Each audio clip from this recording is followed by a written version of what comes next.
हुजूर ने फरमाया हाँ आएगा, जब पूरी दुनिया में इस तरह का जुल्म आम हो जाएगा, अल्लाह इमाम मेहदी को पैदा फरमाएगा। ये खैर का जमाना होगा, ये खैर का जमाना होगा। हुजूर अकरम सल्लल्लाहु अलैहि वसल्लम फरमाते हैं फिर मेहदी को अल्लाह पैदा फरमाएगा और मेहदी पूरी उम्मत को जमा करेगा और पूरी दुनिया में सिर्फ एक कलमा गूंजेगा, ला इलाहा इल्लल्लाह मुहम्मदुर रसूलुल्लाह सल्लल्लाहु अलैहि वसल्लम। अल्लाह के नबी सल्लल्लाहु तआला अलैहि वसल्लम फरमाते हैं मोमिनों पर जो शर का जमाना आएगा वो ऐसा होगा, ऐसा होगा कि पूरी दुनिया में कुरान के सिर्फ लफ्ज बाकी रह जाएंगे, कुरान नहीं रहेगा, लफ्ज बाकी रह जाएंगे। और मुसलमानों में नमाजों से दूरी, ये सारी चीजें आ जाएंगी, कुरान तक इनके बीच में नहीं रहेगा, कुरान के लफ्ज रह जाएंगे। का मतलब यही है कि कुरान तो मौजूद है लेकिन कितनों के पास है।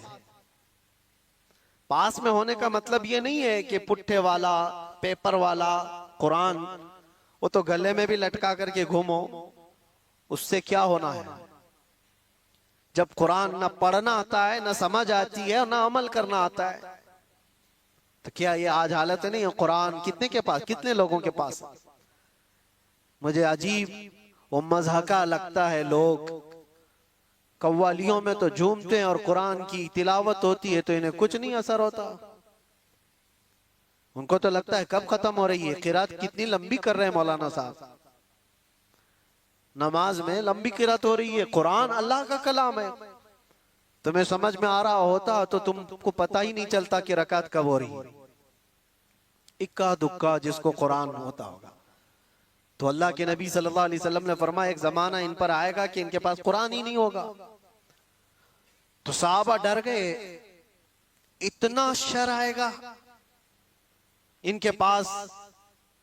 हुजूर ने यह भी फरमाया चरवाहे लोग होंगे, कम जात के लोग होंगे, लेकिन बड़ी बड़ी इमारतें बनाकर सजा रहे होंगे, सब घरों की ज़ेबो ज़ीनत में लगे होंगे, आराइश में लगे होंगे।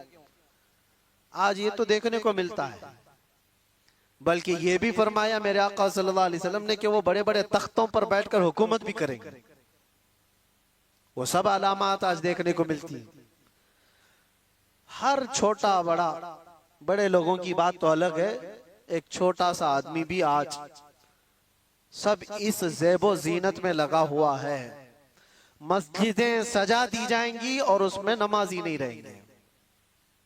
सब मस्जिदें मार्बल की हैं, सब मस्जिदों में कालीन है, तकरीबन मस्जिदों में एसी है, सब आरामदेह चीजें सब, लेकिन सजदा करने वालों के लिए मस्जिदें ढूंढ रही है, नहीं है। ये वो जमाना आएगा, नबी पाक ने जब ये फरमाया तो सहाबा इकराम रिदवानुल्लाहि ताला अलैहिम मजमाइन जो सवाल कर रहे थे। अब जाहिर सी बात है, अब मैंने इतनी अलामतें जो बताई, डर और खौफ लग रहा है कि नहीं लग रहा है? डर और खौफ है कि नहीं? क्या ऐसा जमाना आएगा कि लोग हमको मोमिन होने पर ताना देंगे?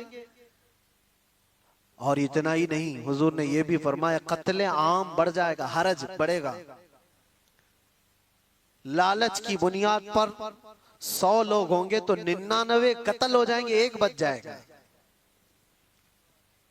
इतने ज्यादा कत्ले आम, मौतें ज्यादा होने लग जाएंगी। अब ये सब था जो शर का जमाना है। तो हजरत हुज़ैफा ने फरमाया या रसूल अल्लाह सल्लल्लाहु अलैहि वसल्लम, उस शर के बाद कोई खैर आएगा कि नहीं आएगा? हुजूर ने फरमाया हाँ आएगा, जब पूरी दुनिया में इस तरह का जुल्म आम हो जाएगा, अल्लाह इमाम मेहदी को पैदा फरमाएगा। ये खैर का जमाना होगा, ये खैर का जमाना होगा। हुजूर अकरम सल्लल्लाहु अलैहि वसल्लम फरमाते हैं फिर मेहदी को अल्लाह पैदा फरमाएगा और मेहदी पूरी उम्मत को जमा करेगा और पूरी दुनिया में सिर्फ एक कलमा गूंजेगा, ला इलाहा इल्लल्लाह मुहम्मदुर रसूलुल्लाह सल्लल्लाहु अलैहि वसल्लम।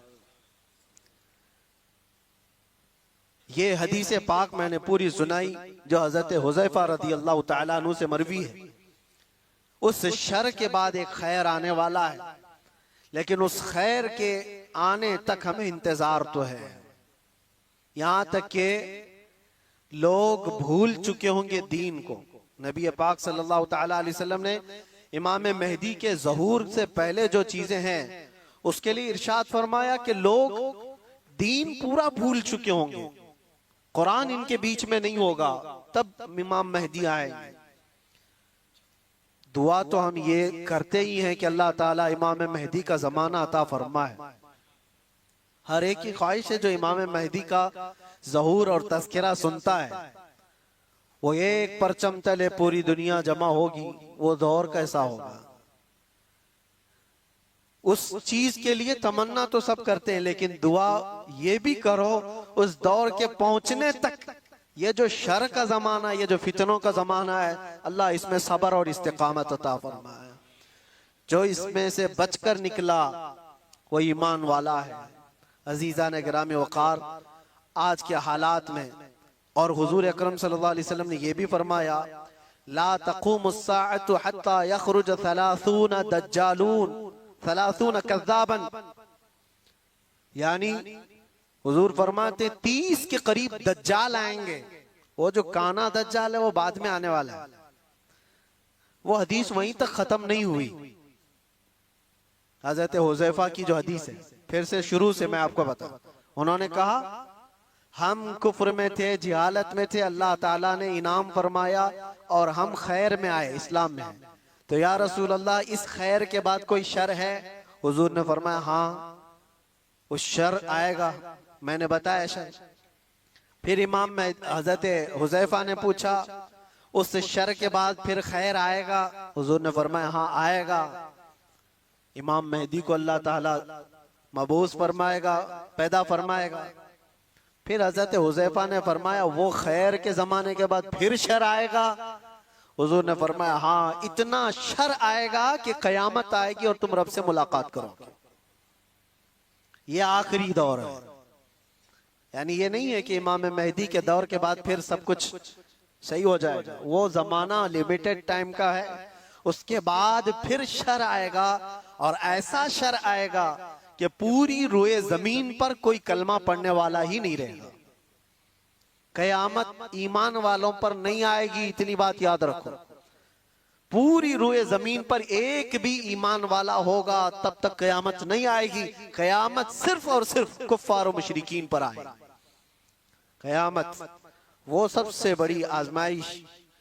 बहरहाल जिन आजमाइशों से हम आज गुजर रहे हैं, इसमें अल्लाह के नबी सल्लल्लाहु अलैहि वसल्लम ने फरमाया इस्बिरू, सबर करो, सबर करो। सब्र दो किस्म का है, सब्र अलल मसाइब, सब्र अलल मासी। मुसीबतों पर भी सब्र करना है, ये आसान है। जो बड़ा सब्र है ना, वो दूसरी किस्म का है। हुजूर पाक सल्लल्लाहु अलैहि वसल्लम ने फरमाया सब्र करो। सब्र, मशक्कत आई, मुसीबत आई, कोई इस तरह से घिर गया परेशानियों में कि निकलना मुश्किल है, ये सब इसको कहते हैं सब्र अलल मसाइब। मुसीबतों पर सब्र करना ये छोटा है। और बड़ा सब्र क्या है? ख्वाहिशाते नफसानियां और गुनाहों पर सब्र करना, ये बड़ा सब्र है। ये बड़ी आजमाइश है। दुनिया तुम्हारे सामने सब ओपन करके लाएगी, हर चीज खोल कर लाएगी। एक हदीस पाक ये भी, अल्लाह के नबी सल्लल्लाहु अलैहि वसल्लम फरमाते हैं फितने ऐसे जाहिर होंगे तुम पर, ऐसे जाहिर होंगे कि शाम में मोमिन होंगे, सुबह काफिर हो जाएंगे। सुबह मोमिन होंगे, शाम में काफिर हो जाएंगे। युस्बिहु मुमिनन व युमसी काफिरन, अल्लाह के रसूल सल्लल्लाहु अलैहि वसल्लम फरमाते हैं।